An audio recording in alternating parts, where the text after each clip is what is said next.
on trouve tout type de technologie. Technologie numérique, bien sûr. On parle de téléphones cellulaires, jusqu'à des ordinateurs, des laptops, des gros serveurs, ainsi de suite. Donc, c'est bien de comprendre, en fin de compte, comment ça marche. C'est tout ça, derrière tout ça, il y a une certaine logique qu'on appelle la logique booléenne. Suivez-moi dans les prochaines vidéos, je vous expliquerai ça plus en détail. Alors, Kamal, est-ce que tu peux m'expliquer déjà c'est quoi la logique booléenne? Ok, bon, la logique booléenne, son nom est tiré de M. Boole. Donc, M. Boole, en fin de compte, il a essayé d'expliquer quand on a plusieurs conditions, comment on peut résoudre des problèmes avec plusieurs conditions. Parce que dans la programmation, on a déjà vu, par exemple, la boucle if, else, donc on a une seule condition, if ici. Mais si on va utiliser la logique booléenne, on peut avoir plusieurs if, et ainsi de suite. Donc, je peux vous expliquer un peu sur ça. La logique booléenne de base qu'on va étudier aujourd'hui, c'est la porte et, logique et la porte logique ou. Je vais vous dire c'est quoi à peu près la porte logique. Imaginez-vous que on a deux conditions ici. Okay? Donc électroniquement, informatiquement, on peut la montrer comme ça. Donc, on a une entrée ici et une entrée ici. Déjà, on a deux conditions ici.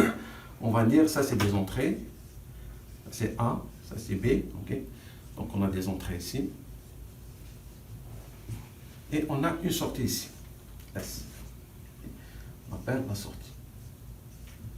Déjà ici, on a une condition sur A et on a une autre condition sur B. On peut compliquer l'exercice par exemple si on va mettre une autre condition sur C.